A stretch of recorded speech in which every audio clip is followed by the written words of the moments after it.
Rohan, I see you. There are already participants.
Vandeham Sri Guru Sri Juta Padakamalam Sri Guru Vaishnavangscha Sri Rupam Sagrajatam Sagana Raghunathan Tang Sajivam Sadvaitam Savadhutam Parijana Sahitam Krishna Chaitanya Devam Sri Radha Krishna Padam Sagana Lalita Sri Visakhanitam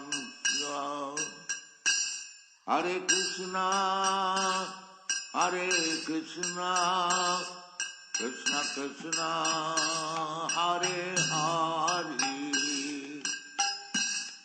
Hare Rama Rama Rama Hare Hare Hare Krishna Krishna Krishna Hare Hare Hare Rama Rama Rama Hare Hare Hare Krishna Krishna Krishna Hare Hare Hare Rama Rama Rama Hare Hare Hare Krishna Krishna Krishna Hare Hare Hare Rama Rama Rama Hare Hare Hare Krishna Krishna Krishna Hare Hare Hare Rama Rama Rama Hare Hare Hare Krishna Krishna Krishna Hare Hare Hare Rama Rama Rama Hare Hare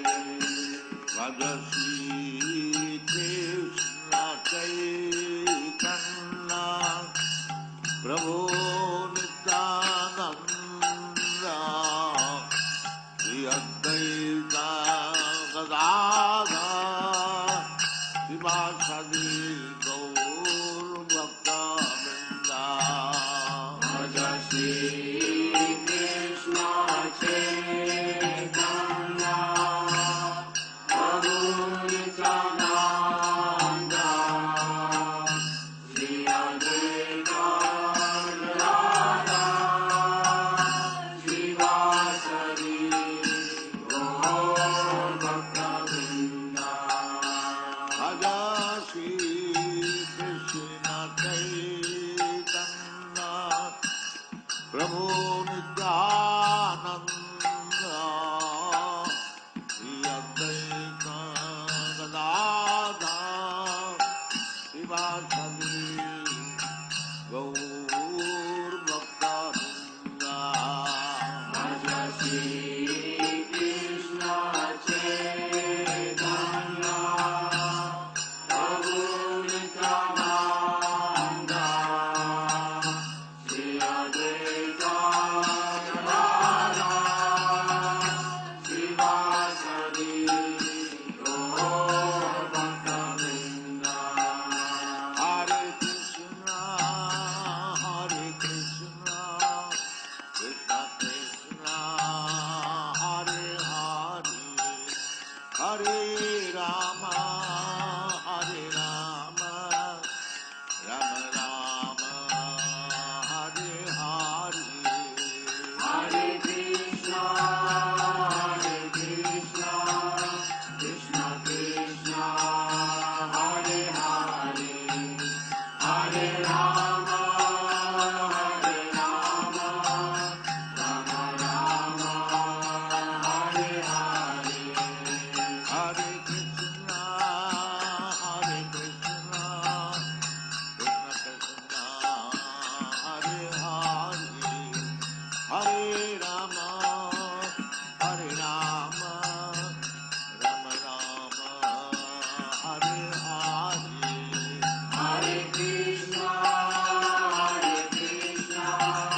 Krishna Krishna Hare Hare Hare Rama Rama Rama Hare Hare Hare Krishna Krishna Krishna Hare Hare Hare Rama Rama Rama Hare Hare Hare Krishna Krishna Krishna Hare Hare Hare Rama Rama Rama Hare Hare Hare Krishna Krishna Krishna Hare Hare Hare Rama Rama Rama Hare Hare Hare Krishna Krishna Krishna Hare Hare Hare Rama Rama Rama Hare Hare Vandeham Shri Guru Shri Juta Padakamalam Shri Guru Vaishnavangscha Shri Rupam Sagrajatam Sagana Raghunathanitang Tang Sajivam Sadvaitam Savadhutam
And Rohan is my director again today. So, Om Jnanatimirandasya Jnananjanashalakaya Chakshuranmilitam Yena Tasmai Shri Guruve Namaha. Jai Shri Krishna Chaitanya Prabhu Nityananda Shri Advait Gadadhara Shivasadi Gaur Bhaktivinoda Hare Krishna, Krishna Krishna, Hare Hare, Hare Rama, Rama Rama, Hare Hare. So today is chapter 4, Jnana Yoga or Yoga of Knowledge. But we have some pending questions from yesterday. So Rohan, can you please bring us to the first slide? And I see that the second slide is from. This is, can you show us everything? So this is where I remember I had a doubt, I had forgotten. So the horses, this is from chapter 3, just a recap. The horses are representing senses, and I was saying that Krishna says it's in 13th chapter. There are 5 working senses and 5 knowledge acquiring senses. So the 5 working senses, 5 knowledge acquiring senses are shown here. The eyes, the nose for smell, the ears for hearing, the hand for touch, and the tongue for taste. For the 5 working senses are the voice, the hands, the hands, the legs, the organs of reproduction, and the organs of evacuation. So those are the 10 working senses. And then the mind is the 11th sense. So the concept of 6th sense is gone in Bhagavad Gita. And then we have the intelligence, and then we have the self. Let's go to the next slide. So just a recap of what we did yesterday in chapter 3. So chapter 3 was Karma Yoga, action in yoga in Krishna, yoga in action. And we discussed that Arjuna asks that Krishna, you're confusing me, whether I should act or whether I should renounce the action. Then Krishna says, both are okay, but there is a barrier. If you're going to renounce your action without understanding, then you have your mind, and then the mind is going to go here and there. And then he goes on to build that what are the different types of karma and what are the different types of the society has to be led by an example. The leader has to be an example, and we discussed the picture, the EQ, IQ, and SQ. And then we discussed, we ended at that the greatest enemy is is not outside, the greatest enemy is inside, and that's the lust. And where does the lust sit? The lust sit in the body, in the mind, the senses, and the body. So today we'll start with the transcendental knowledge. That's Jnana Yoga. Let's go to the next slide, Rohan, please. So this is very interesting chapter. Krishna is building on. He says action. Now the second part of the question is going to be answered here, whether the knowledge is okay or not. What kind of whether if I have to do a karma, we discussed that the karma is coming from the duty, and the duty is written in the Vedas, and the Vedas are told to Brahma by Krishna. So here Krishna is saying that's where he's building that your karma yoga is dictated by the knowledge you're going to get from the scriptures. And he says, we are reading right now the scripture, which is Bhagavad Gita as it is. We're going to learn two things about this book today in this chapter. Number one will be that why is Bhagavad Gita considered a scripture? Why is it not a mundane literature? And number two, and the answer is because Krishna spoke it. But the number two is who is Krishna? So Krishna is going to establish his authority as someone not amongst us. He is still not declaring that I'm the Supreme Lord, but he says he's not someone amongst us. And we'll also learn that how old is Bhagavad Gita basically. So we should all have a copy of Bhagavad Gita. We are uploading e-links, e-books on our website, right, Rohan?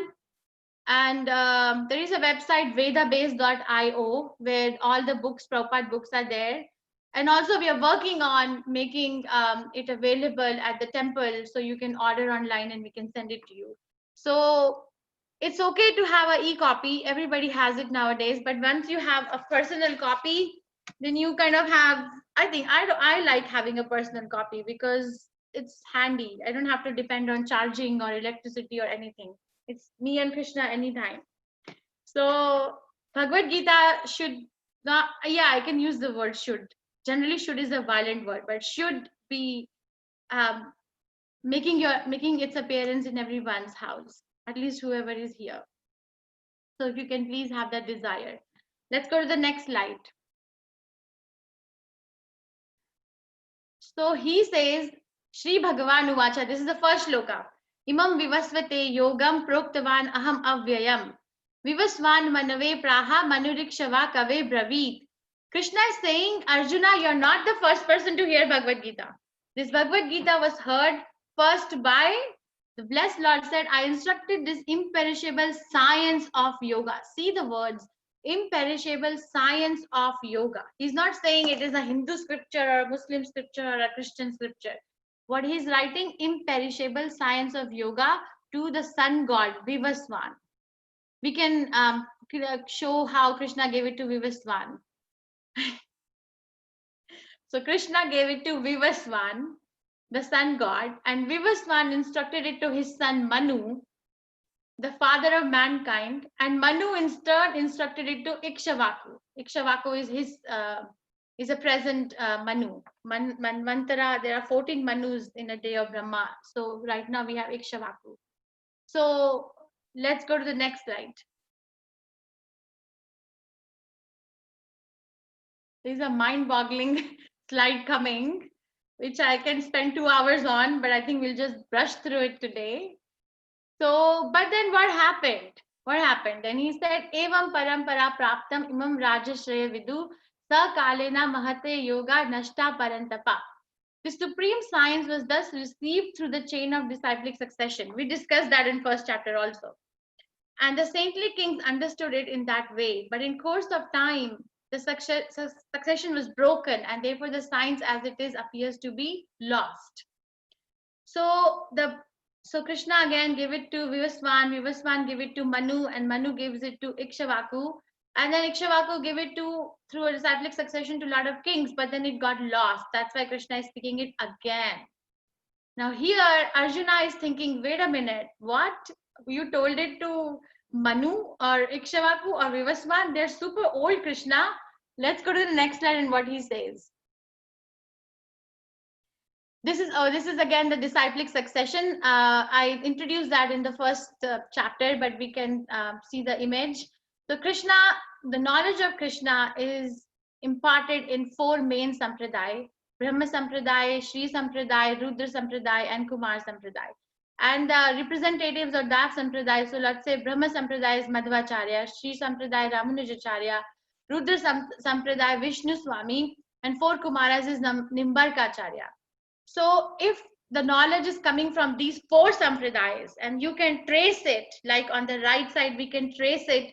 Prabhupada was given it by Bhaktisiddhanta Prabhupada. Bhaktisiddhanta Prabhupada was given by Gaur Kishore Das Babaji Maharaj, Bhakti Vinod Thakur, Narad Muni, Brahma, Krishna. Like that, if you can trace the history, then it is Bhagavad Gita. If you cannot trace the history, then it is author's Gita. Okay, now it is up to us whether we want to read Bhagavad Gita or that author's Gita, sorry. So that's the difference. So please be mindful. We are telling you the test. You know how we have test for buying a silk, test for buying a cloth. I'm sorry, test for buying gold, test for buying diamond. Now you have a test for buying an authentic Bhagavad Gita. Let's go to the next slide. So Arjuna says, wait a minute, Krishna, you said all these to Vivaswan, to Ikshvaku, to Manu, but how? You are my contemporary. We are almost at the same age. What are you talking about, Krishna? We are almost of the same age. How can you speak it to the people who were like so old to us? So Arjuna is asking that question. And then this is a mind-boggling slide. We'll go from bottom to top. Okay, Rohan, can you please bring your cursor to the top, or to the bottom? So these are the 4 yugas: Kali Yuga, Dwapar Yuga, Treta Yuga, Satya Yuga. So if you go from your left, from your right to your left, Kali Yuga and then Dwapar Yuga duration is double of Kali Yuga. Treta Yuga duration is 3 times of Kali Yuga. And then Satya Yuga duration is 4 times of Kali Yuga. Okay, so that whole 4 yugas combined together is called as one Divya Yuga. And one Divya Yuga, 71 of such Divya Yugas is called as one Manvantara. And 14 such Manvantaras is one day of Brahma. And that's one day of Brahma. So if we have 100 years, so it's a similar amount of time is one night of Brahma. And Brahma lives his 100 years, so multiply, and we get 311 trillion years. If I ignore the decimals, even though the decimal over there is very, very significant. This is from 3rd canto Srimad Bhagavatam, where the description of time and the description of material creation is described in detail. Let's go to the next slide. Because now Arjuna asked, right, Krishna, like we are both of the same age, how can you say that you spoke it? So now Krishna is giving him the analysis of how old actually Brahma is, because Brahma received knowledge first. So Brahma's age is 100 years. He has passed, our Brahma has passed 50 years. There are so many Brahmas. We have Chaturmukha Brahma. That reminds me one, sorry if I get sidetracked, but there is this thing that Brahma bole, Chaturmukhe, Krishna Krishna, Hare Hare, Panchmukhe Mahadeva, Ram Ram, Hare Hare. So even Lord Shiva and Lord Brahma are chanting this Hare Krishna Maha Mantra. And Lord Brahma is chanting with four mouths, Lord Mahadev, Lord Shiva has 5 mouths. So our Lord Shiva and our Lord Brahma, there are many, many Shivas and many Brahmas, that's different. So go. We are not going through it because it will be a lot of math. So Brahma has passed 50 years. That means he's 155.52 trillion years old in our language. In his language, is only 50 years old. And then 6 Manvantaras are over. There are 14 Manvantaras in a day of Brahma. So we have our 7th Manu right now, who is Ikshvaku Manu. First canto Srimad Bhagavatam describes all the 14 Manus and when they appear. Right now we have Ikshvaku Manu. And 27 cycles of 4 yugas are over. So 27 cycles of 4 yugas are over. We are on the 28th cycle. So we are on the 28th Kali Yuga.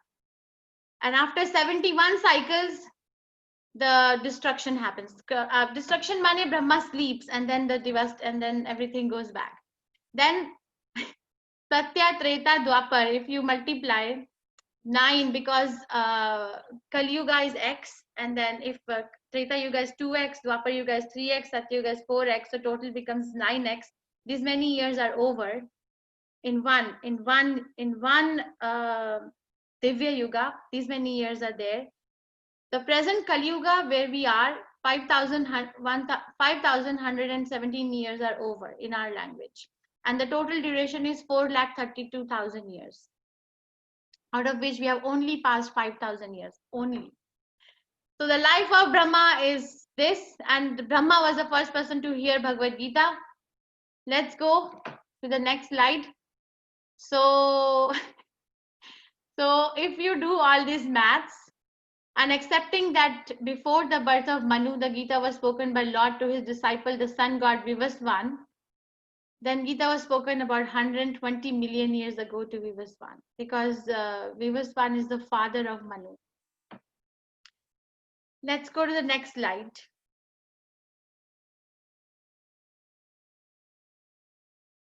So this is another reference Prabhupada gives us from Mahabharata. Sorry about the fonts, but it comes in Shanti Parv, chapter 348, verse 51 and 52. So we can trace out the history of Gita. I'll try to read the font. Treta Yuga Dau Cha Tato Vivaswan Manave Dadau Manuj Cha Loka Bhati Artha Sutayen Kave Dadu, sorry. Ikshavakuve Cha Kathito Vyapaya Lokan Avasthitau. In the beginning of Treta Yuga or millennium, this science of relationship with the Supreme was delivered by Vivaswan to Manu. Manu, being the father of mankind, gave it to his son Maharaj Ikshavaku, the king of this earth planet, and the forefather of Raghu dynasty, in which Lord Ramachandra appeared. Therefore, Bhagavad Gita existed in the human society because Ikshavaku is the king of earthly planet and Manu is the father of mankind. So it appeared in human society from the time of Maharaj Ikshavaku. So Treta Yuga, Dwapar Yuga, this is the age.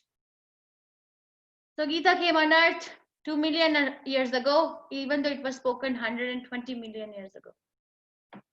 Next slide. That's Brahma's calculation. 1 day of Brahma for us is these many years. Is it 8,064,000,000 years? Sorry, I didn't take math for a reason, but 8,064,000,000 years is 1 day of Brahma. And I just want to say one thing. I looked up this morning because I didn't forget exact timeline. Chaitanya Mahaprabhu appears somewhere in 1 day of Brahma. So basically he appears once in 8,064,000,000 years. So the chance for us to chant the Hare Krishna Maha Mantra and go back to Krishna is we have to go through 8,064,000,000 years to come to this status where we are right now, that we are able to chant Hare Krishna because Mahaprabhu appears in that duration. So we are so fortunate. Golden Kali Yuga. This is called as Golden Kali Yuga because it's a golden avatar. Now, okay, Krishna gave the timeline. So, and then Krishna, we can say, right? Krishna is like very boasting about himself. Like Krishna, he spoke Bhagavad Gita, and you should read Bhagavad Gita, and you should come back to me. Somebody can have a doubt. I have had people in the past that I spoke to about Bhagavad Gita that Krishna is proud. The problem is that there is no one like Krishna. So if Krishna doesn't explain himself, there is nobody actually who can explain him. So he has a very hard job of explaining himself because he wants us to know who he is, and then he will know who we are. Let's go to the next slide. Then he says, how does Krishna appear? This is the beginning of who Krishna is. Ajo api san avyayatma bhutanam ishvaro api san prakritim swam adhishtaya sambhavami atma mayaya. Sambhavami atma mayaya. Krishna appears by his own sweet will. Atma mayaya. He's not dependent on the outside arrangement. He's not dependent on the normal conditions in which different living entities take their birth. You know, animals or some living entities are born by egg, or some living entities are born with the body. Some living entities are born as an embryo. So there are different kinds a living entity takes birth, but Krishna appears because he just wants to appear. Atma Maya, he's independent. Although I am unborn and my transcendental body never deteriorates, and although I am the Lord of all sentient beings, I still appear in every millennium in my original transcendental form. So Krishna is saying I am appearing in my original transcendental form. Just remember that word. If you that line for future, I'm gonna go through it again. I just want to keep out of this slide. Just please, if you can keep this in your memory, in my original transcendental form. On the right, we can see that Devaki and Vasudev. Krishna first appeared as a four-handed Vishnu form, and then he entered the heart of Vasudev, and from there he entered the heart of Devaki, and then he came as a baby. So it was not normal delivery, normal delivery, like we say. So because it's Krishna, it's not someone else. Let's go to the next slide. So there's one more shloka in Srimad Bhagavatam. Can you go to the last slide one more time, please, Rohan? I'm sorry. So over here, Krishna is saying himself, right, that I appear like that. If you read Srimad Bhagavatam, first canto, 8th chapter is prayers of Queen Kunti. On 30th verse, she says, Jadma karma cha vishwatman, ajasyat karatarau atmanaha. She's saying to Krishna, of course, it is bewildering, O soul of the universe, that you work although you are inactive, that you take birth although you are vital force and the unborn. So it's also the devotee of the Lord is also saying, and Vyasadeva is taking time in writing in Bhagavatam. Queen Kunti is saying, you are unborn, you are vital force. You are the reason behind our existence, but you take birth. Let's go to the next slide. So someone can ask that, okay, when does Krishna decide to appear? Krishna can decide to appear anytime. Krishna has appeared as a holy name right now in the form of Hare Krishna Mahamantra. But is there a set timeline, or is something that goes on in Krishna's mind that makes him appear? So for our understanding, he says, Yada yada hi dharmasya glanir bhavati bharata abhyudhanam adharmasya tadatmanam sajami aham. I think this is the most common shloka of Bhagavad Gita that most of the people are aware. So whenever and wherever there is a decline in religious practice or descendant of Bharata and a predominant rise of irreligion, at that time I descend myself. That's the 7th shloka of 4th chapter. On the right side, we can see that. Can anyone tell me what is this picture showing? Can someone raise hand? On the right side, what is it showing? Please. Mayank Prabhu, you can unmute yourself. Yes. Hare Krishna. Hare Krishna.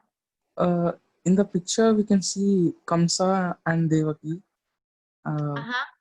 He's trying to kill Devaki, and Vasudev is trying to stop him. Yes, thank you so much, Mayank Prabhu. Yes, so this was a reason for Krishna to appear because Devaki and Vasudeva had just got married and they were gonna go, and then there was this Akashvani that your sister's 8th son will be the reason for your death and you are celebrating her wedding. So because he had demoniac tendency, demoniac mane not Krishna conscious, not accepting the will of the Lord or providence, he said if he kills Devaki, then he'll not die. He will avoid the death. So he's doing that. So this was causing a lot of disturbance because Devaki and Vasudeva are devotees of Krishna. So Krishna appeared to save his devotees and also to reestablish the codes of religion which were lost. But actually, Krishna appears because he just wants to please his devotees too. Krishna is a very controversial personality.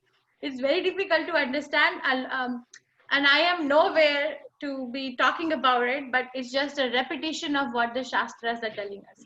Even Queen Kunti says, Atma Ramaya Shantaya Kevalya Patayo Namaha. Namo Akinchana Vittaya Nivritta Gunavittaye Atma Ramaya Shantaya Kevalya Patayo Namaha. So she's praying, Krishna, you are like your Atma Ram. You're self-satisfied. You don't depend on someone else to satisfy you. You're so happy within yourself. But it is for us, Krishna. It is for us that we derive pleasure when we associate with you. So she's a devotee. She's praying like that in her prayers in 8th chapter of 1st canto. Let's go to the next slide. So what is the importance of knowing? Okay, this is the continuation that when does Krishna and why does Krishna appear?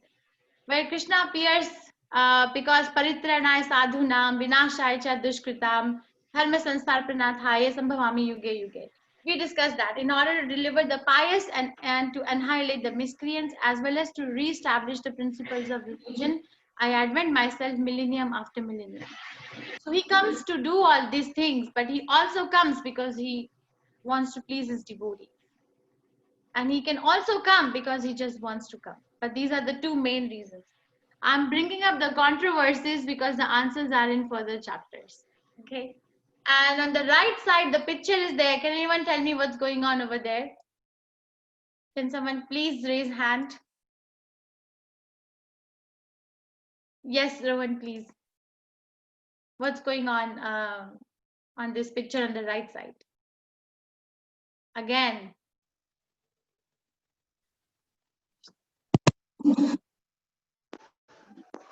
Ma'am, Krishna is waiting to Kans. Kansa? Thank you so much. Rohan, who was this?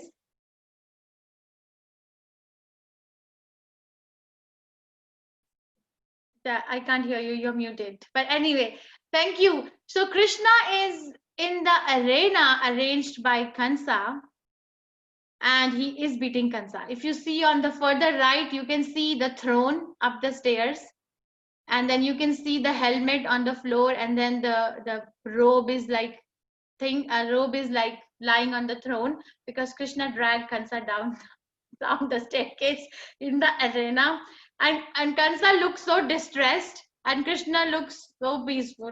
It's like a play, as if a small child plucks out a mushroom from the ground. No effort at all. Okay, let's go to the next slide. So why do we have to know? What is the benefit of knowing who Krishna is, when Krishna comes, why Krishna comes? What is the benefit to me? You know, if there's like mundane person, let's say there's a so-called like big personality. I don't want to take any names, but in case, you know, think of anybody in your mind that you think is a big personality for you, or any common person around you. What is the benefit of knowing when they appear, why they appear, and what is the reason for their disappearance? There's no benefit. There's no eternal benefit. It's prayer. Maybe it will gratify for that timing, but it's not Shreya. It's not eternal. But knowing Krishna is eternal benefit. Once we understand why Krishna appears, this is the shloka. Janma karma cha me divyam evam yo veti tatvataha tyaktya deham punarjanma naiti mam eti. So Arjuna, one who knows the transcendental nature of my appearance and activities, does not upon leaving the body takes his birth again in this material world, but attains my eternal abode, O Arjuna. So leaving the body is inevitable, as sure as death, right? Prabhupada says this is the golden shloka of Bhagavad Gita. If someone knows this shloka and has realized this, he knows the whole Bhagavad Gita and the whole scriptures. He says, because if you know why Krishna appears is for my own benefit and not for his own sake, then I want to go to him. I want everyone to raise hand honestly, no judgments, who want to go back to Krishna and who want to meet him, who want to eat with him, who want to dance with him, who want to have a date night with him, who want to hang out with him, who want to scold him. There are 5 main rasas. So please raise hand if you want to go back to his eternal abode. Then this chapter is of eternal benefit for us. Thank you so much. You can keep on raising hand and we'll keep on moving to the next slide. Thank you. Let's go to the next slide, Rohan.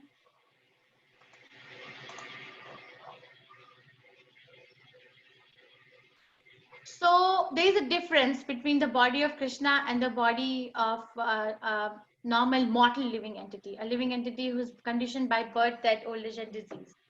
So Krishna, on the first picture on the left, we can see Krishna's form is spiritual. There is a shloka. Brahma offers prayers after he heard Brahma Samhita. He offered prayer to Krishna, saying, "Venum kwalantam aravinda dalayataksham paraham asham tamasitam buddha sundarangam kandarpa koti kamaniya vishesha shobham govindamadi purusham tamaham bhajami." So this shloka is actually describing the form of Krishna. Venum mane flute. So Krishna loves his flute. Krishna has a gray, blackish, cloud-like color. Krishna's eyes are like lotus petals. The lotus is used many times. Krishna's lips are like lotus petals. Krishna likes yellow color. Krishna is surrounded by peacocks. Krishna is surrounded by flowers. Krishna's so detailed thing is there. So the supreme personality of Godhead is a personality.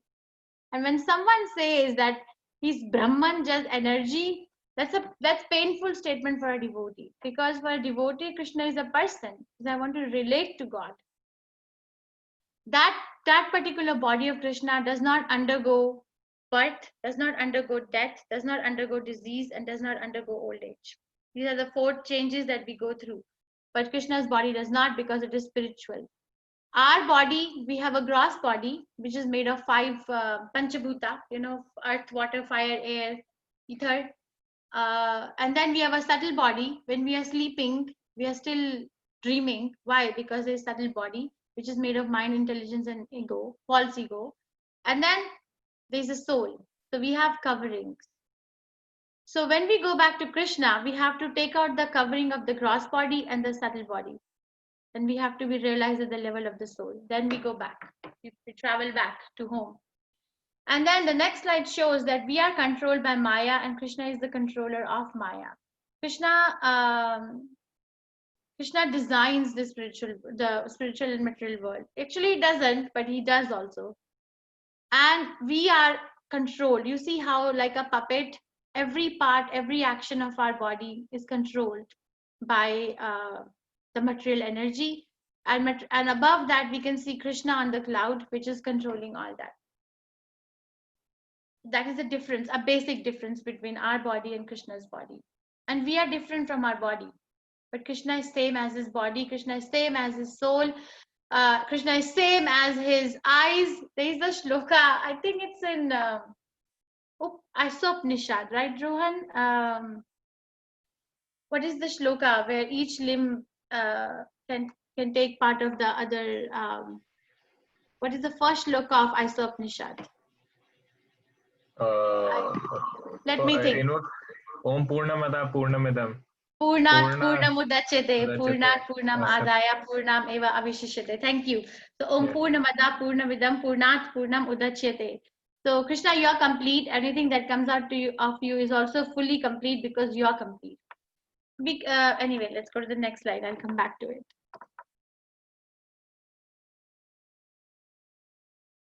So has anybody in the history able to know Krishna? Are we the first people to know Krishna? Are we the first people to know Krishna? Can someone raise hand, please? Yes or no? Or has anybody in the history been able to know Krishna? Rohan, we can ask. Yes. Okay, I think so. Only one person is raised. Okay. Geeta Mataji. Jai Shri Krishna. Hi, Jai Shri Krishna. No, ma'am, nobody is able to see Krishna. No, Krishna. Oh, nobody is Yes. able to see Krishna? Yes. Okay, anybody else wants to? Thank you, Geeta Mataji. Anybody else wants to answer this question? Who has a different answer than Geeta Mataji? Sharmila Mataji. Sharmila Bola Mataji. Can unmute yourself. Yes.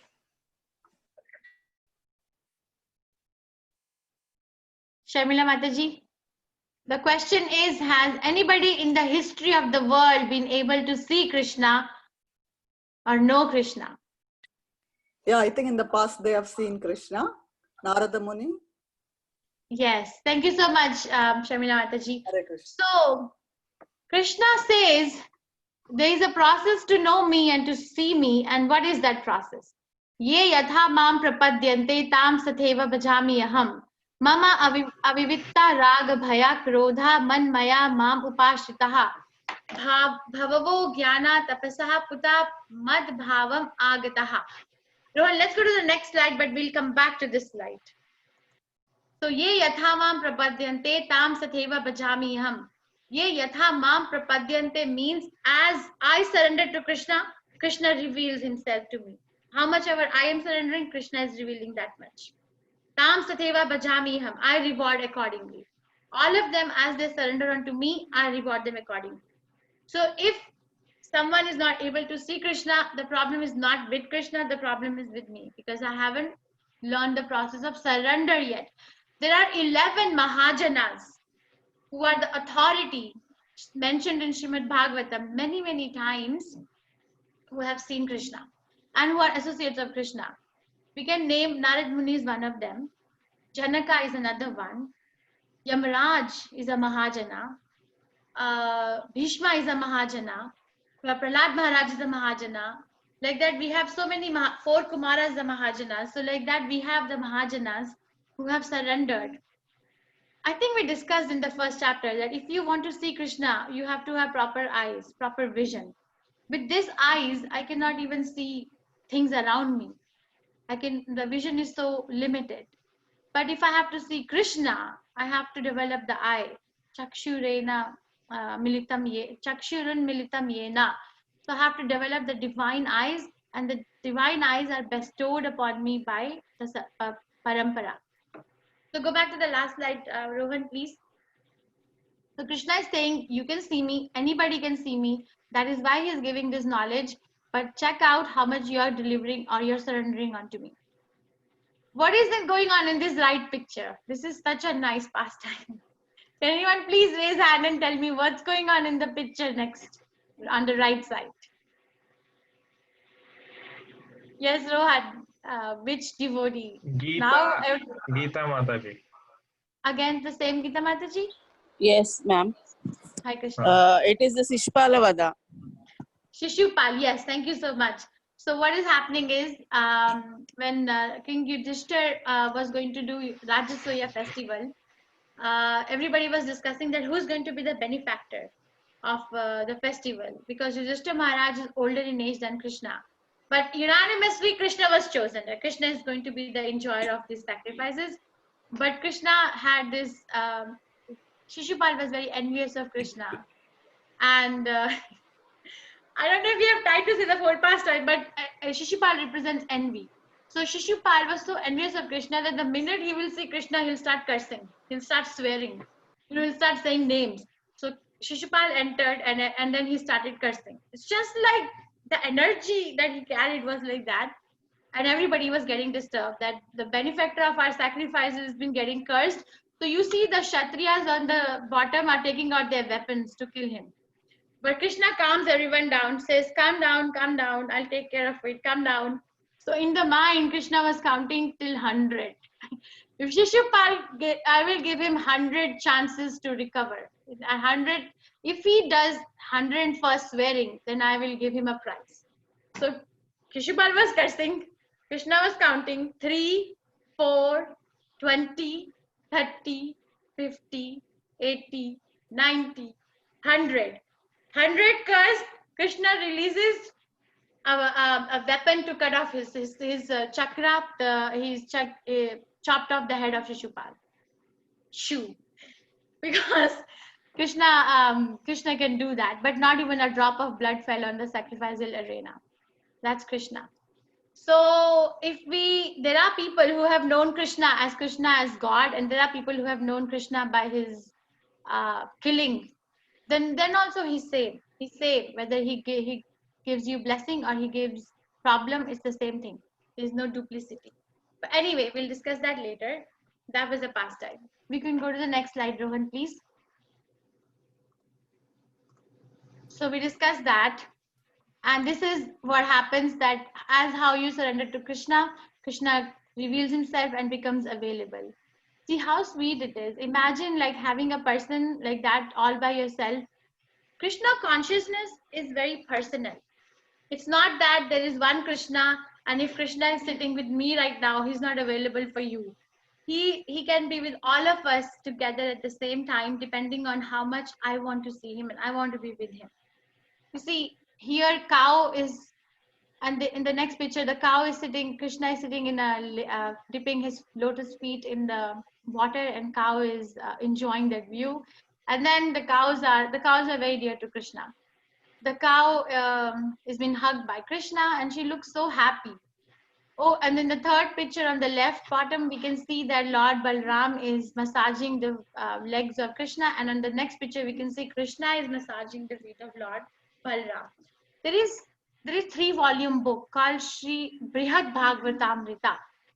3 volumes are there, Brihad Bhagavatamrita. I think it was Vrindavan Das Thakur who wrote this book, and the book is only about when a devotee goes back to Krishna, how Krishna welcomes that devotee. Just one Gopa went back to Krishna, and the whole 3 volumes is describing how much Krishna was missing and how Krishna welcomes and how long he waited and what all arrangements he did. So sweet. Let's go to the next slide. So now Krishna is saying, first we discuss in this chapter that Bhagavad Gita is the book of knowledge. We established why, because it was spoken by Krishna. What is so special about Krishna? We all can speak something. Why Krishna? Because Krishna is transcendental. Krishna is Supreme Personality of Godhead. Krishna's body is different. His appearance is different. His activities are different. And then we said that, how can I know about Krishna? I personally. Well, the Krishna says, you surrender unto me and I reveal to you. You surrender more, I reveal more. You surrender more, I reveal more. Now he's coming back to some karma kand because Arjuna has a doubt. So if someone doesn't want Krishna and still has a tendency to enjoy, then what happens? So then that's demigod worship. You see, demigods, Mother Durga, Lord Shiva, Lord Brahma, they're called demigods because they are representative of Krishna. Like, for example, in the parliament, you have a cabinet, right? You have a prime minister, and then the prime minister has his cabinet. But let's say a chief minister. The chief minister works under prime minister. But if I say, oh, chief minister is same as prime minister, is that right? That's not right. So in that case, Krishna is the main, and Krishna manages this world by allotting the duties to different demigods. And they're all devotees of Krishna. They're all working on behalf of Krishna. So, but if somebody is worshipping the demigod and not worshipping Krishna, then what happens? He says, men in this world desire success in fruitive activities, and therefore they worship the demigods. Quickly, of course, men get results from fruitive work in this world. So if I, for example, want to have a lot of knowledge and I go to Saraswati, I worship her, I will get a lot of knowledge, but I will not get the knowledge of who Krishna is if I don't go to her with that attitude. But if I go to Mother Saraswati, I want to know the real knowledge of myself. I don't know who I am. I think I am this, I am this, I am this, I am this, but who am I really? Then she will also direct you to Krishna. Lord Shiva is the topmost Vaishnava. If you go to him not for this, but you go to him for knowing who is Krishna, he will also direct you to Krishna, or who you are, you will be directed. But we have a tendency to get results very quickly. So we worship demigod, and demigods are able to do that because they get that power from Krishna. But if you don't go to them with proper attitude, then you get stuck at the chief minister level, where you have a chance to go back to prime minister. Let's go to the next shloka. Many people leave reading Bhagavad Gita at this verse, the demigod worship, because it's not properly understood. Then Krishna says that the society division is needed for understanding the science of self. It will come in the 9th chapter of Bhagavad Gita, when we'll discuss that because we are in the conditional stage, we have 2 duties. One is constitutional, the Sanatan Dharma, the duty towards the soul, and one is conditional, that the duty towards, it came in 2nd chapter briefly, Swadharma, when we discussed that we have to take care of our body, we have to take care of our children, our families, our career.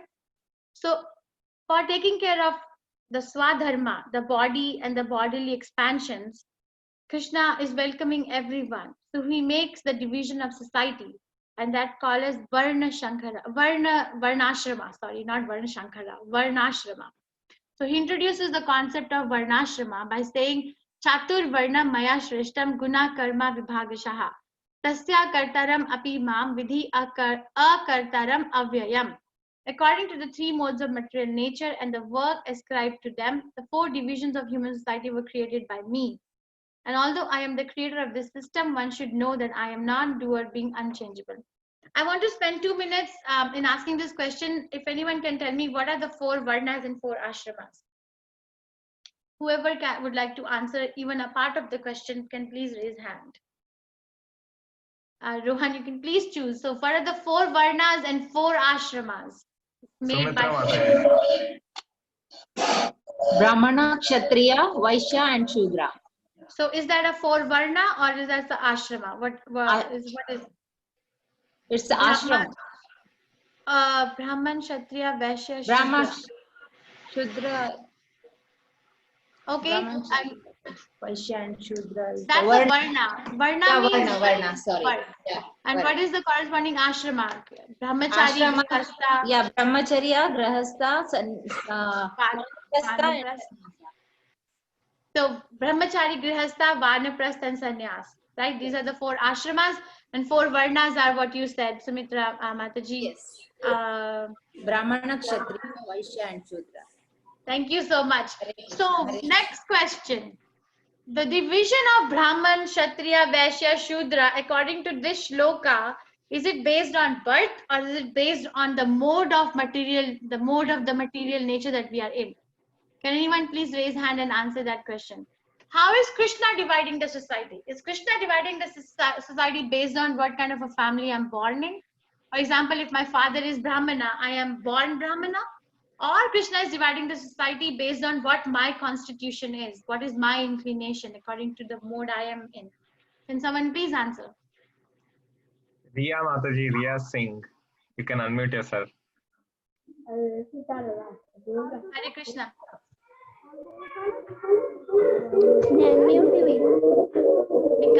Your voice is echoing, Riya.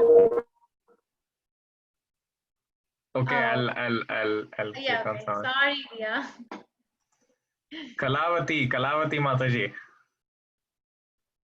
Kalavati Mataji. So what is Krishna basing or dividing the society? What is his take? Is he saying you have to be Dalit or Mahajana or Shudra? On karma, professions, on the karmas, based on the karma. And Guna, right? Guna is, that is profession. So he's saying in the second line of the shloka, Rohan, can you please bring the cursor there, please? Guna karma vibhagashaha. Vibhagashaha means I am dividing. Vibhaga means division, right? Based on what? Guna and karma. Yes, according to karma. So the whole caste system that is going on across the world, white skin, black skin, brown skin, or Shudra, or Dalit, is like so superficial because everybody is needed. So on the right side, we can say that Brahmanas are considered in a body. Brahmanas are considered the head, the brain of the society. They give instructions. Kshatriyas are considered the arms. They give protection. Then Vaishyas are considered the belly. They give food grains. They perform sacrifices. And Shudras are considered the legs. They serve the other societies. Everybody is important. In a body, can we live without any one of our body part that I just mentioned? Head, legs, belly, and hands. I cannot. I know that head is more important than anything else, but I would still want everything else. Right? Like that, everybody is needed because Krishna made it that way. Let's go to the next slide. So he's saying that all this guna and karma are made for me so that everybody can work. And everybody can work, but for what? What is the ultimate of working in our guna and karma platform? Can anyone please raise hand and answer why do we have to work? What is the ultimate gain of working or aim of working? Yes, Rohan, who is going to tell us today?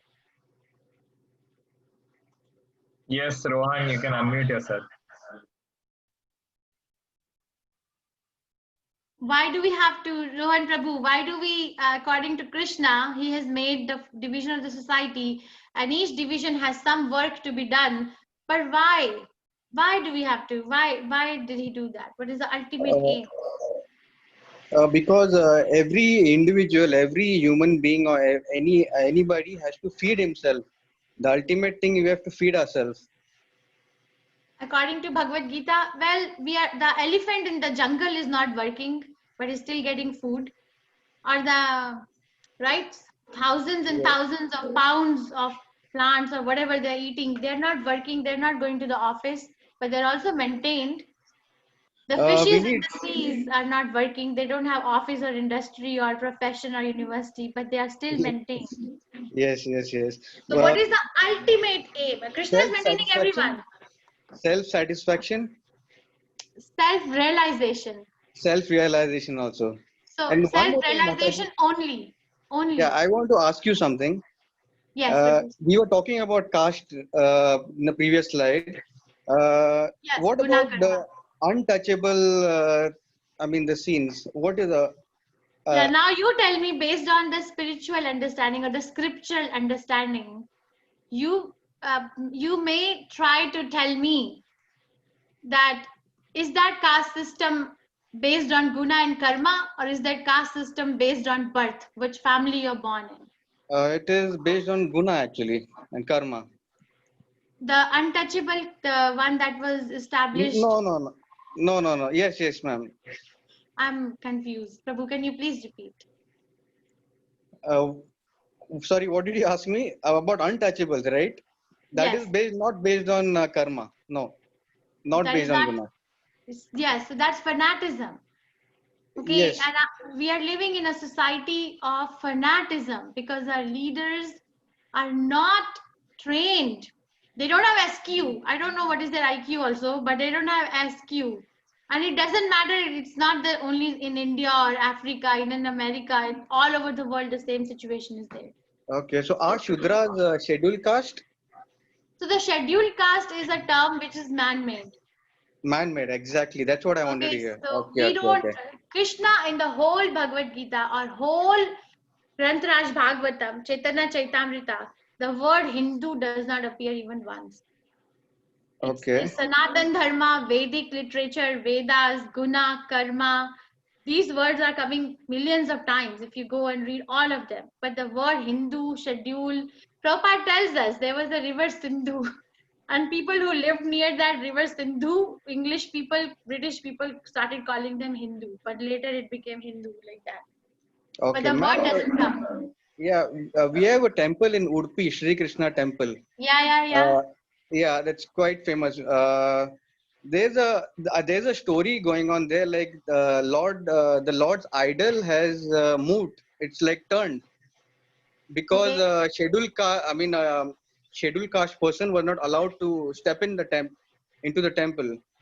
So Lord Himself turned his. Have you heard of it? No, but Maybe I some can answer stories this are. question. I have not heard of it, but it's not uncommon to hear such things. So Kanakadas, Srimad yes, Prabhu. Bhagavatam, Srimad Bhagavatam, we think that we are living life so comfortably, right? I'm so educated. I have so many feathers on my head. I am so beautiful. I have so much money, and my children are so good. My house is so beautiful. You know, whatever upadhi we all may have, or my relatives are so good. I drive such a beautiful car. Whatever, that's a upadhi. Upadhi we are carrying, and we are living in that concoction and dream. It's a dream, right? We are living in that dreamland, and we are giving ourselves so like 100 marks. But Vyasadeva writes Bhagavatam and says, Kalo Shudra Sambhava. He gives us negative marks and he says everybody who's born in the Kali Yuga is nothing but Shudra by birth. By birth, Kalo Shudra Sambhava. That is the assessment of Vyasadeva. For everybody, not in India, not in America, everybody in all planetary systems. If we are Kalo Shudra Sambhava, anybody who's born in Kali Yuga is by birth a Shudra because there is no knowledge. You know, when we read the birth of Sukadev Goswami, the son of Vyasadeva. He was the son of Vyasadeva, and Vyasadeva was telling telling Bhagavatam to his wife, and he heard it in the womb. So he was so scared to come out. He stayed in the womb for 16 years, and the minute he came out, he ran in the jungle. So that is not a Shudra, that's a Brahmana by birth, or maybe Vaishnava actually. But everybody else, so this story, that story has no scriptural authentication, and we don't want to get into anything which is not scripturally authentic and is not It could helping. be man-made. It is man-made, not could be, It is. because according to Okay. Vyasadeva, who's incarnation of Krishna, Kalo Shudra Sambhava. So if you're looking for real thing, real gem, Prabhupada used to say that, you know, the seasonal fruits, mango, apple, they ripe fast. And then they get spoiled fast. They come fast, they go fast. But the fruits like cashews, almonds, pistachios, they take time, and then they have such a long shelf life. Krishna consciousness is like that. Krishna consciousness is for the people who are truly honest. Honest. This is the shloka in first canto Bhagavatam. I'm forgetting right now. But this literature is for the people who are thoroughly honest. So you answered my question also, guna karma. So this scheduled caste, scheduled tribe is man karma, not guna karma. Let's go to the next slide. Yeah, thank you, ma'am. Thank you. We have 5 minutes.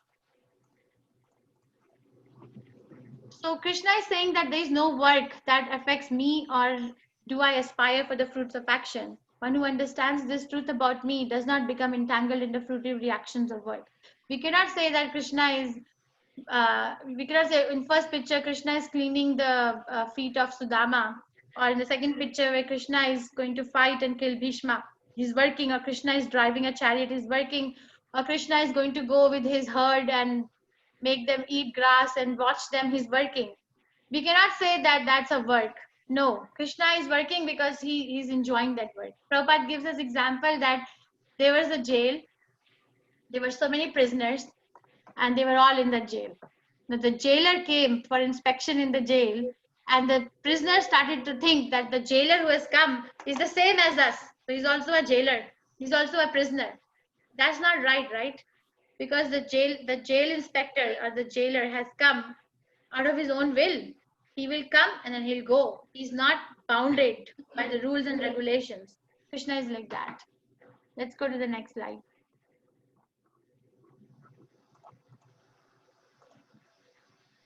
So Krishna is saying that there are some, now Arjuna asked Krishna that about karma. This is the introduction to the next chapter. Krishna answered his question about transcendental knowledge, what it is, what is the source, how do you authenticate the source. Again, I'm recapping. And then if someone is still on a Swadharma platform, how can they also become eligible?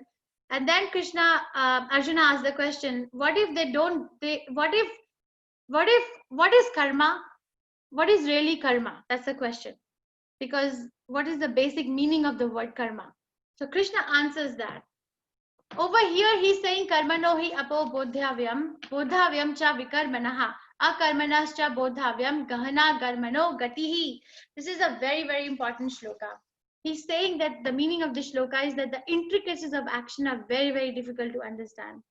Let me tell you, Arjuna, what action is, what inaction is, and what karma is, what akarma is, and what vikarma is. So there are 3 terms which he's going to introduce. He already said karmano, and then the next line we see vikarmano, and then the next line we see akarmano.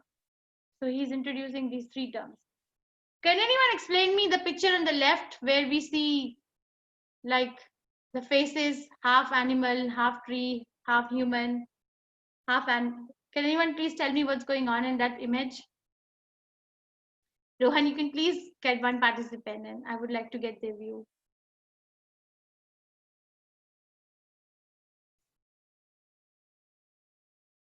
Hare Krishna. Hare Krishna. In this picture, The audio is not clear to me. Is it clear to you, Rohan? Prabhu, your audio is not clear. Sorry, Prabhu, we'll have to when mute a you. person's last Rohan, I will Suresh unmute Prabhu. a participant. Okay. Suresh Prabhu. Okay, Suresh Prabhu. Can you please tell me Hello, like in Hare Krishna. yes, Hare Krishna. So Yeah, what's going on in this picture? it shows the gunas of the gunas, different types of gunas in human. Okay. Okay, thank you, Prabhu. Thank you. We can so the picture, this is an introduction to the next chapter actually. When we say that why God is cruel to someone and why God is so magnanimous to someone. So we are saying that, as Suresh Prabhu said, that if I associate with a mode of nature, let's say somebody likes to be naked, they like it. So the nature is so kind that they get a body where they can remain naked, free.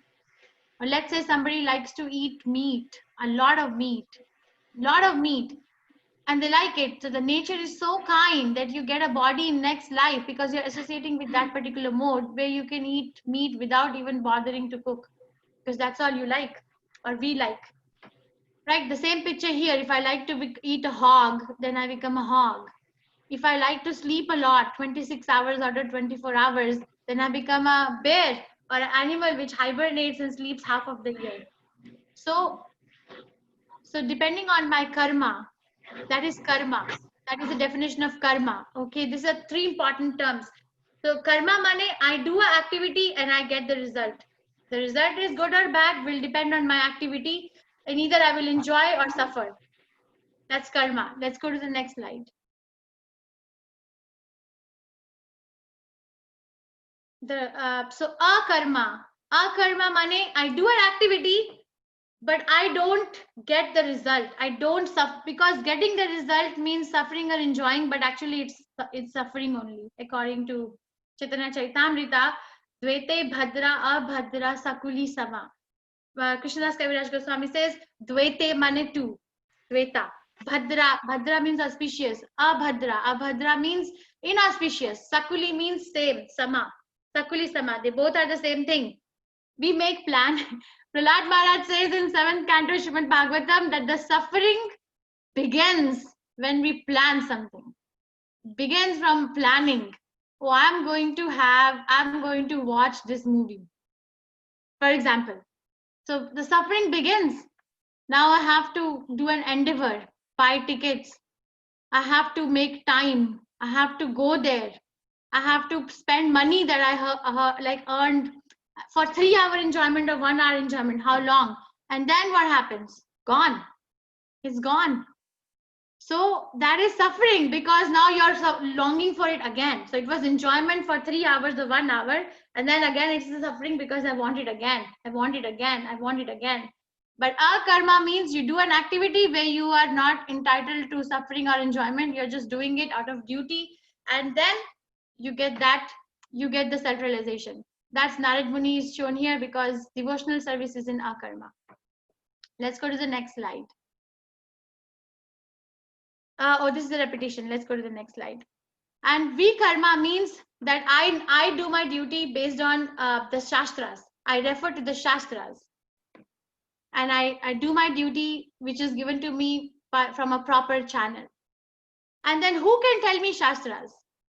Because I cannot just buy a book and read it and understand it. You know, there are so many books available on engineering, computer science, or anatomy, physiology, biochemistry, surgery. Like all the books are available. Now we all can go buy and become doctor engineers ourselves. Can we do that? Shake your head, yes or no. I can see in the video whoever is there at least. Can we just buy a book and become a doctor and engineer ourselves and we'll be recognized? No, right? We have to go to a proper channel. We have to go through a proper austerity. So then, if you have to do vikarma, we have to do tad viddhi pranipate na pariprashne na sevaya. Upadakshanti te jnanam jnanina tattvadarshina. Just try to learn the truth by approaching a spiritual master. Inquire from him submissively and render service unto him. The self-realized soul can impart knowledge onto you because he has seen the truth. That is why a guru is needed from a proper parampara. And what do we do when we go to the Guru? We submit ourselves submissively and render service. And then we ask question. It's not like some magical Guru, bring some gold from a dirt and that is a Guru. No. Fifth canto Srimad Bhagavatam describes forest of enjoyment. Such people are described. Everything is described. That what is a real Guru and what is a fake Guru. Both are described. Even Krishna went to Sandipani Muni, and Krishna is a supreme spiritual master for everyone, to set an example, because he's the leader. Let's go to the next shloka, our next slide. We have gone over time because this is a long chapter, 4 minutes over time. Is that okay with everyone? Can I go on for next few minutes? Or if anybody would like to leave, they can watch the recording at their time. Rohan is recording it. I'm so sorry.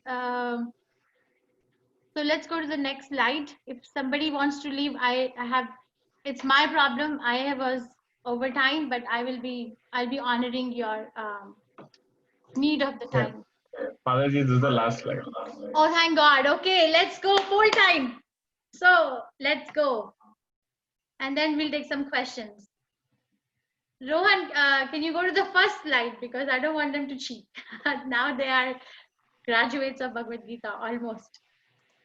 So, according to verse 413, chapter 4, text number 13, Chatur Varna Maya Shrishtam, the division of society is based on guna and karma, birth, caste system, likes and dislikes.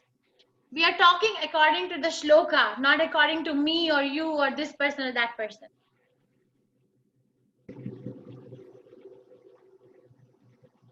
Okay, this is the maximum voting we have got in days. Okay. Few more seconds. Okay, I'm going to end the polling and I'll share the results. 96% of the people, 50, that makes number 50, are saying guna and karma. One is saying caste system and one is saying likes and dislikes. So again, whoever is saying caste system and likes and dislikes, I just want to humbly request you to go back and read the verse, 4th chapter, 13 shloka. We are uploading the book on our website. And then there's a website called vedabase.io where all the Prabhupada books are there. You can read book online and you can read the verse, and the verse is based on guna and karma. Chatur Varna Maya Shrishtam Guna Karma Vibhagashaha. Okay, let's go to the next question. Thank you so much for the response.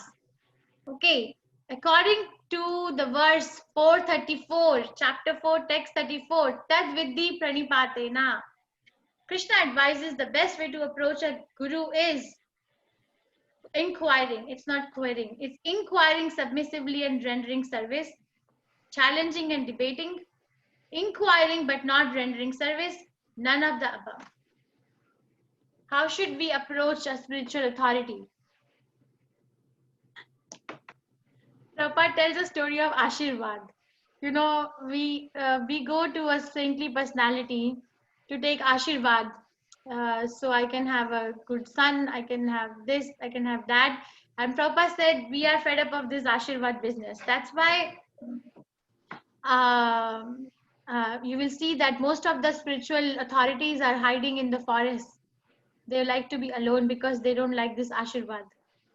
Okay, let's see. Thank you for the results. 50 people, that makes it 88%, are saying inquiring submissively and rendering service. That's what Krishna is saying too. Thank you. One person is saying inquiring but not rendering service.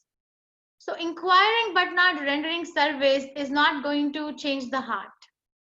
It's just going to give some information to the mind. And if you take an education which doesn't change the heart but just gives you information, that's not education, that's information. And none of the above is not the right answer according to the shloka. Let's go to the next. So this is the tough question. Demigod worshippers, demigod mane devta, attains results which are temporary, eternal, I am not sure, none of the above.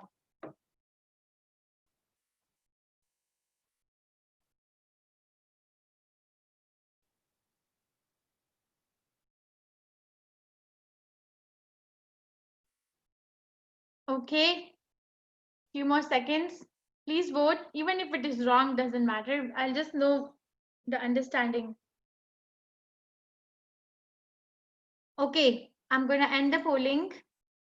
So this question was answered by less number of participants. So 35 are saying, which makes it 61% temporary, which is what Krishna is saying. 17 are saying eternal, and 3 are saying I'm not sure, and 2 are saying none of the above. So eternal means that it stays with us. It doesn't disappear. It's like permanently in the account.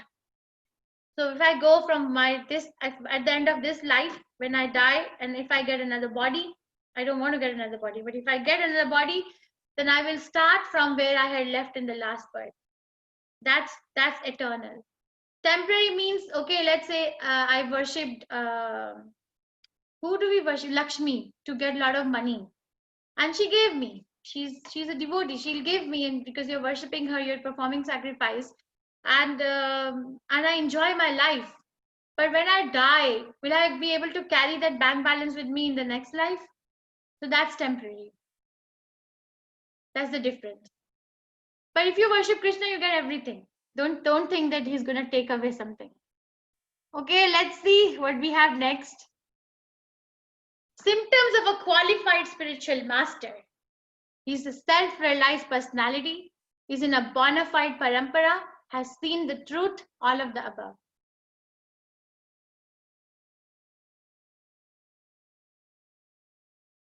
What are the symptoms of a qualified spiritual master? There are so many self-claimed gurus nowadays, right? Not only in India, but America. It's so surprising. Self-claimed preacher, self-claimed guru.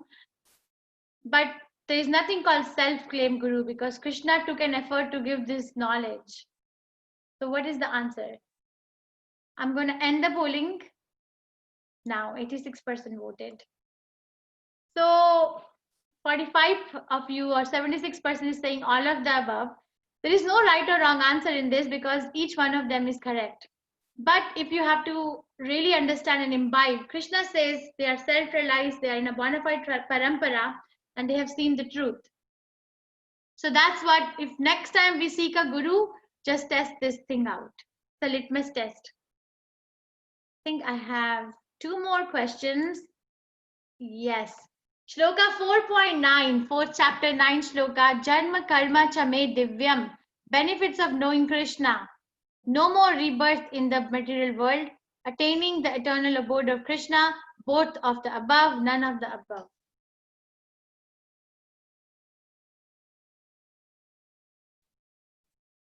So that's the golden shloka of Bhagavad Gita. Prabhupada called it as a golden shloka. So I'm going to give few more seconds and then I'll end polling. Okay, I'll end now. So both of the above is the answer.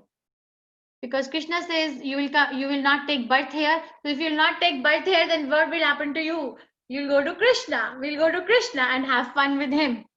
Non-stoppable fun. No school, no college, no work, no, just fun. No, nothing else. And the last shloka, Krishna appears. Why does Krishna appear? To annihilate the miscreants, to establish the principles of dharma, to please his devotees, all of the above.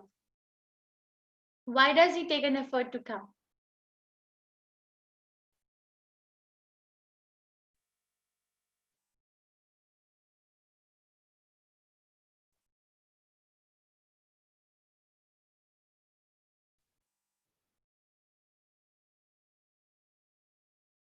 Okay, I'm going to end polling. 86% again voted. Thank you so much.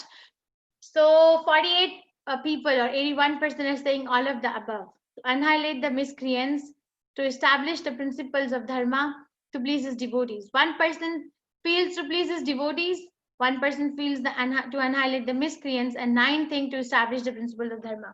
So Krishna comes for all of these reasons. You may be able to relate to one reason more than the other, but Krishna basically comes for all of the reasons. Okay, I think we are done with the polling. So we can take some questions. If anyone has any question, please raise your hand.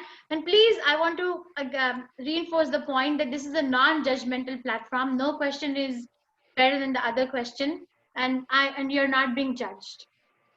So please feel free to express your heart. This is the knowledge of the heart.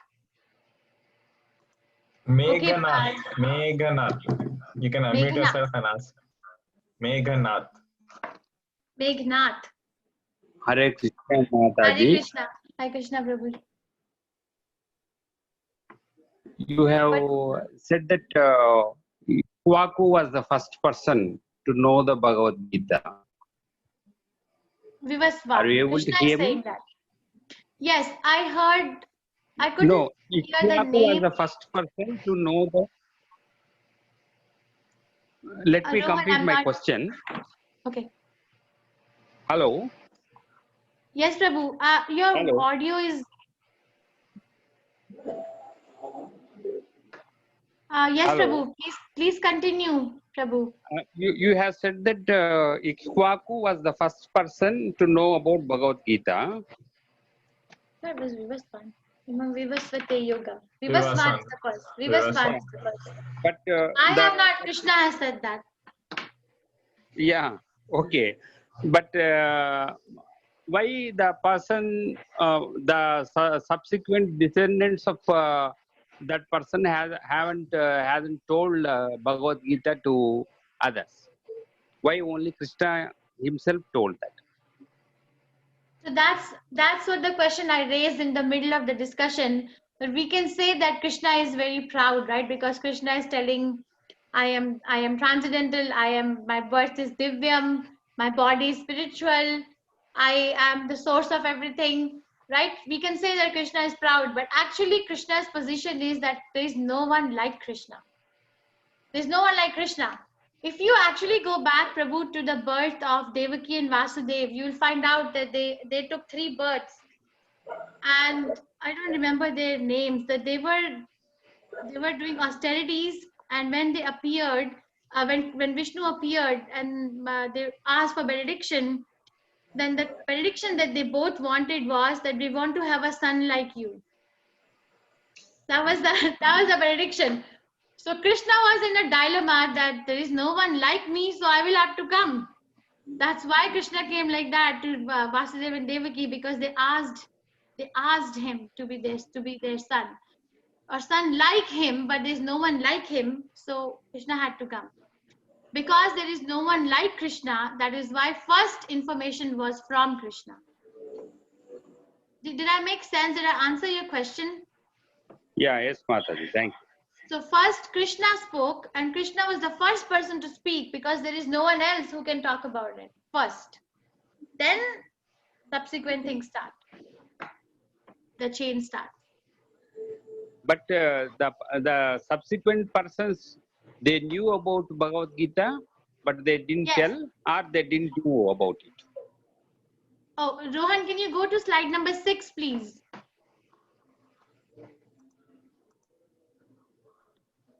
Slide number 6. So this is the history, where this is what we are quoting, Vivasvate Yogam. So Krishna, you can show the animations. Krishna showed it, Krishna gave it to Vivasvan. And Vivasvan gave it to, let me think, Manu. And Manu gave it to his son, Ikshvaku Manu. And Ikshvaku Manu gave it to the saintly kings. But subsequently, somewhere, the chain was broken. The knowledge was not passed. That is why Krishna came again to say it. I see. Okay. Thank you, Mataji. Hi, Krishna. Okay, maybe we can take 1 or 2 more questions. If anybody would like to ask a question, can please raise their hand. Bhavani Mataji. Bhavani Mataji. Hi, Krishna. Bhavani Mataji, welcome back. I'm so happy to see you. Thank you, ma'am. Pleasure. Ma'am, the second chapter of Bhagavad Gita is known as Sankhya Yoga, and the present chapter is known as Jnana Yoga. What does Sankhya Yoga mean? What does it mean? Yes. So second chapter is not known as Sankhya Yoga. Second chapter is known as Saransh, synopsis, or contents of Bhagavad Gita. Contents of Bhagavad Gita. Let me read. Summarized. Summarized. second chapter is the summary of Bhagavad Gita, where Krishna has introduced the concept of Sankhya Yoga and also has introduced the concept of Jnana Yoga. So, Yoga, ma'am? Sankhya means analytical study of the nature, analytically. Like when we were showing that, Rohan, please go to slide number 3. Yes, Mataji. So, when I was showing you this, that there are 5 working senses, 5 knowledge acquiring senses, 1 mind, and then there is 5 Panchabhuta, which is like fire, earth, water, ether, earth, water, fire, air, ether, and then 3 subtle things, mind, intelligence, and false ego. It together makes 24 components. That's Sankhya, like you're analyzing the matter around you, which is visible and which is subtle. And then you're trying to see where is it coming from? Who is the source? Because everything has a source, right? Yes, yes. Nothing is just appearing. So that is Sankhya. Sankhya, that's the meaning of the word Sankhya, analysis. Now the meaning of the word yoga is linking with God. So when I understand this and link it with Krishna, it becomes Sankhya Yoga, linking. Thank you, ma'am. Thank you, Hare Krishna, thank you for the question. Any other question? We will take one last question. Mayank Prabhu, you can unmute yourself.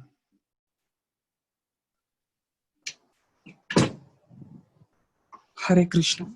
Hare Krishna, Mayank Prabhu. My question is,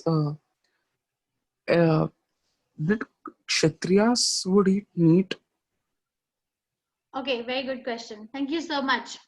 So, Kshatriya, the word meaning of the Kshatriya is one who gives protection by killing. One who gives protection by killing. But they are also trained. If you really go and read Mahabharata and other Vedas, which I have not read, but I have heard Prabhupada, Shruti Praman, that they would go to the jungle and they would kill an animal to practice killing, and that animal will get a royal cremation. And that is a sacrifice, and then that animal also escapes going through the lineage of a different birth and gets a human body. But yes, there have been records where Kshatriyas are eating meat because and drinking liquor. But they are not doing it for their enjoyment. That's the mode that they are in. For example, a lion, if you give halwa to a lion, will a lion eat halwa? Even if you prepare the best almond halwa or moong dal halwa or suji halwa and put a lot of nuts in it, a lot of ghee, a lot of sugar, a lot of milk. Now I told you the recipe. So you go and you make and you give it to the lion. Will the lion eat it? No, Mata. It's because the lion is in a different mode. That's passion. So Kshatriyas are like that. But Kalo Shudra Sambhava, please don't relate that to people who are in Kali Yuga. Me, everybody. So, ma'am, did Arjuna and Rama have meat? I don't see any record, Prabhu. I can do more research, but I don't see any records because once you are on a spiritual platform, you are on Shuddha Sattva. You're not entangled by mode of ignorance, mode of passion, or mode of goodness. You are on Shuddha Sattva, transcendental goodness. So they are all Vaishnavas and Lord Rama is Krishna himself. So there is no need to be in a mode and do work according to the mode. I don't see a record, but I'll be happy to research and get back. Thank you, ma'am. Thank you. Hare Krishna. We can take one last question. Rohan, is that okay with you? Yes, Mataji, I'm perfectly fine. I can take more. Well, Rohan Prabhu.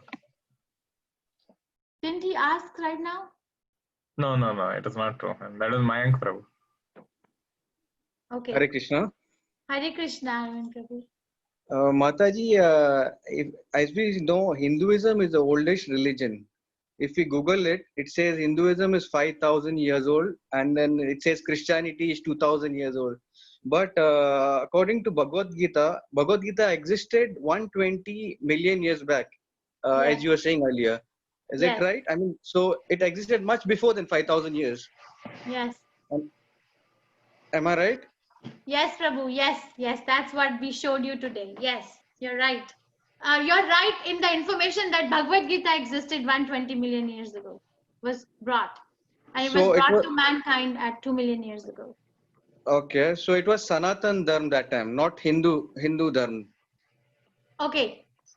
So your question to me is, if I may please rephrase, and so I know I understood you properly, is that how can you say that Bhagavad Gita is 120 million years old when Hindu religion is only 5,000 years old? Is that your question? You can answer to that too. Yeah. Okay. Yeah. Okay, that's fine. And that's a no judgment platform. Let's be very frank with each other, because I'm not a scholar. I'm Prabhu's student for a long time. So somehow I'm sitting here, and I'm very thankful for all of you to give me the opportunity to learn with all of you. So first question, your source is Google and not a Samprada. So that source is not bona fide. And second is, the word Hindu is a man-made word. It's called, in English, it's called neologism. Indus. So Indus. it's It's a come man-made to word. yes, ma'am. Through Indus River, something like that. It's related to Yes, that. yes. Prabhupada has told us that there was a river called Sindhu. That's Indus Valley civilization, if you go. And then whoever was over there living around that valley, they were called as Hindu because they were near Sindhu River. So that's not scriptural, that's man-made. But we are talking about something which is out of this world, which is spiritual or scriptural. So it has to come through a proper parampara. That's number one. So Google is not bona fide. Hindu is not a word that we hear in any scriptures. Scripture mane, which comes from an authority, a scriptural authority. Like Bhagavad Gita as it is, Srimad Bhagavatam, Chaitanya Charitamrita, Isopnishad, 4 Vedas, like that. So there's no word Hindu or mentioned in all these things. So that is also not bona fide. Now, Bhagavad Gita was spoken 120 million years ago to God, sun god, that's Vivasvan, that Krishna said that. Krishna said, then Vivasvan told to his son Ikshvaku Manu. Ikshvaku Manu told it to Manu, which is our Manu, and that Manu brought it to earth. That's why it's 2 million years old on earth, but it's 120 million years old when it was spoken. Okay, Did ma'am. I make sense? Did I make sense? Yes, ma'am. I don't one more want to question. sound a hi-fi. I want you to understand because it's a science. Okay. So if I did not make sense, please repeat. No. You did, ma'am. I have one more question. Yeah. How do we decide like what meat we should eat? I mean, like What some what meat? I mean, like chicken, mutton. Like everybody eats it's breeded and then people eat and like I give you an example. Like now in China, people are like cursing them. They eat any kind of meat and this that. But how do we decide what animal to kill or Okay, so we are not for, vegetarian in for our Krishna consumption? consciousness. Okay, in Krishna consciousness is about a lifestyle. When somebody comes to Krishna consciousness, it's about lifestyle, how we eat, how we sit, how we talk, what kind of talks we do, what kind of people we associate with. Association has 6 parts that will come later. Okay, that's like Rupa Goswami explaining in Nectar of Instruction. But when I use the word association, there is a deeper level attached to it. So we are not vegetarian. In Krishna consciousness, please hear it out. Prabhupada has told us many times. We are not non-vegetarian also. We are Krishnatarians. We eat what Krishna eats. And Krishna has already told us in 10th chapter, Krishna eats patram, pushpam, phalam, toyam. If Krishna says meatam, then we will eat meat. But he doesn't say meat, so we don't eat meat, Prabhu. Doesn't matter what type or what not type. Krishna says only 4 categories of food grains I accept: patram, pushpam, phalam, toyam. He doesn't say meat. So no, if the question is invalidated in this classroom. But it was a good point to bring up. It was a very good point to bring up for us to differentiate that whether we are vegetarian or non-vegetarian or Krishnatarian. What do we want to be? So if you want to be a Krishnatarian, then Bhagavad Gita is telling what to eat and what not to eat also will be there. It's in 13th chapter, if you want to read. Okay, Mataji. Thank you, Prabhu, for your question. Thank Very you. wonderful questions. Any last question? I don't feel like leaving this classroom when I come to this classroom. Dr. Anita Rohan? Mataji. Okay. Anita Mataji. Yes, Hare Krishna. Hare Krishna. Yes, so I was taking the previous question that means here in Odisha, even fish is offered as Bhogat Prasad sometime during this Dasera. It is offered in some temples. Fish is offered. So, Okay, so I Odisha. mean, yeah. Okay, so Odisha or Jagannath Puri is a dham. Is a dham. So it doesn't. It's a different category. Yeah, it's not offered. In Jagannath Puri, not offered. So fish and meat, not offered. Yeah. Is it offered to Vishnu? Because that's an offense. If it is offered to Vishnu, it's offered to Devi Ma, to the Kali. Kali. Yeah, So yeah. that's again not Krishnatarian. Yes. That's again. So it cannot be offered. If I am trying to be Krishna conscious, remember that picture where Arjuna was only seeing the eye of a bird. Eke he Kuru Nandana.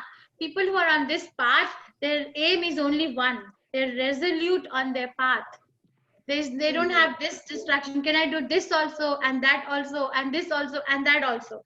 No, it's Eke he Kuru Nandana. I want to be Krishna conscious. Can you please tell me one thing? Ekam tad ekam vada. So yes, all these things are done, and this is why Arjuna is also confused. Then also he says tad ekam vada. Tell me one thing. So Krishna is telling one thing. So we need to quit. We need to quit this. Okay, that's meat also a and- very good question. That's a very good question. There's another shloka in Bhagavad Gita which comes, says param drishtva nivartate. I'll give you an example. Anita Mataji, if I give you, I wish I had 2 chocolates here, but if I give you a chocolate, milk chocolate, I thought I could see your picture. Your video was on. No? Is it not on? my video is on. You can see Lord Jagannath on over my yeah, head. now I see. Okay, so if I give you 1 milk chocolate, and if I give you a chocolate with nuts and nuts in it, which one will a common person like choose? The one with the nuts or the one without the nuts? It depends. Some people like it without. No, just tell me the common. Like for the sake of nuts one. I like the nuts one. with the nut. So if I choose Yeah, the with the one with the nut, if I choose the one with the nut, will I say, oh, I had to give up the plain chocolate to take this chocolate, or will I say I enjoy this more? What will you say? Yeah, I enjoy it more. Right. So param drishtva nivartate. You don't give up anything in Krishna consciousness. You just get more enjoyment. If the feeling is that I am giving up, then we are not there yet. Then we have to talk to each other. We have to chant Hare Krishna, and we will be there. Please have faith in Krishna. He says param drishtva nivartate. The person in Krishna consciousness, or even an aspiring devotee, has a higher taste. The higher taste. They're not giving up. We're not giving up. We're enjoying better life, better balanced mentality, better future in this life and next also. Yes. Okay, did I answer your question? Yes, you did. Thank you. Thank you. Any last question? A lot of participants are left, but I would take one more last question if there is any. Okay, Dr. Anshu Kapoor. Anshu Kapoor, Prabhu. Hare Krishna. Hare Krishna, Anshu. Hi. I just wanted to ask, like, just you mentioned, no, the Krishna's the way we surrender, he shows himself to us. So, how should we exactly then surrender? Are there any steps to it? What it is, or just chanting the mantra? Because I am chanting it for 5 times daily right now. I'm just an aspiring, or maybe you will say just from a month or 1.5 months or so. So what will be the exact steps of doing it then? Like, is there a step of doing it, or it is just chanting the mantra? Such a wonderful question. Thank you so much. Rohan, can you go to the slide where Krishna is sitting with Sandeepani Muni? So Anshu, are you chanting Hare Krishna Mahamantra 5 times a day? Yes, yes. Thank you so much for doing it. Thank you. So you were chanting before coming to our classes or after coming? Before the classes, before the classes. That's so nice. Thank you so much for doing that. So the question is very relevant, that how do I do? Can I just go on chanting, or is there a process? That's your question, right? Yeah, Wonderful question. So the answer is tad vidhi pranipatena pariprashnena sevaya upadakshanti te jnanam jnanina tattvadarshina. Just try to learn the truth by approaching a spiritual master, inquire from him submissively and render service unto him. The self-realized soul can impart knowledge unto you because he has seen the truth. So you have already approached because you have taken up the process given by Chaitanya Mahaprabhu. Right. So you're already, that is the process. For this age, the magic is in the bead bag. You have a bead bag and you have beads inside. So their magic is going on. Hare Krishna, Krishna Krishna, Hare Hare, Hare Ram, Ram Ram, Hare Hare. Yes, there is a way to chant where when we chant, we should hear. Prabhupada was asked one time, Prabhupada, I see light, or can I think of Krishna's pastimes when I'm chanting? How do, Prabhupada, is it proper? Is it bona fide? So Prabhupada said, chanting is between tongue and ear. There is no mind. Right. So when you chant, you just hear what you're chanting. Just hear it out. Your own chanting, hear it. Don't think of anything. Try. That's meditation. Try, and then slowly, as you're chanting, and the chanting becomes stronger, then there are 3 stages of chanting. I don't want to go in detail, but first stage is Nam Aparad. We chant, but we commit offenses, but we still chant. Another is Nam Abhas. We get some taste. Like for example, if it is in the morning, the sun is coming on the horizon. We don't see sun right away, right? We see some orange hue that the sun is coming. Right. And then Nam Abhas, and then Nam Prem, like you get the taste.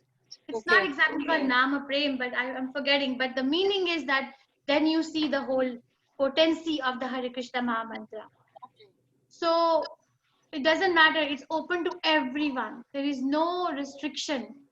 There is no time which is better than the other. And there is also no that you have to be a certain age to chant. Cannot. You can be chanting anywhere at any time. Just go on chanting. And slowly it's already coming actually. You chanted 5 times a day and now you're ending up in Bhagavad Gita class. No. Like, I'm still reading Bhagavad Gita, Prabhupadaji's Bhagavad Gita only, and I'm just finished the 4th chapter. And right, thank you. That is what I'm doing it with myself, but I wanted to do this lecture or the Bhagavad Gita because if you understand it from another person, you will understand it more because you will listen more. Right. And we will discuss it out too, right? Discussion Right. reveals so many things. So I'm also learning a lot from you. Did I answer your question though? Yes. Thank you so much. Thank you. Hare Krishna. Hare Krishna. So I will unmute Rohan and that will be probably the Dr. Anita Sabat Mataji. You can please unmute yourself. Already. I already asked.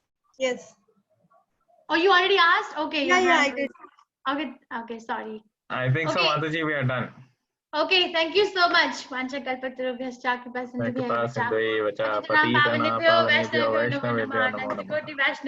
ki jai. Hare Krishna. I hope Thank you everyone. Thank you for joining. Please do come tomorrow. Sorry to take your time, but please do come tomorrow. And I thank Prema Kishori Devidasi Mataji for conducting such a wonderful class. Thank you so much. Thank you, Rohan, for being a director on the background. And thank you to each and everyone. And tomorrow is going to be, it is one of the best chapters of Bhagavad Gita. Yoga in Krishna consciousness, Karma Yoga coming again. So we'll see what it is. Hare Krishna. Good night. Hare Krishna.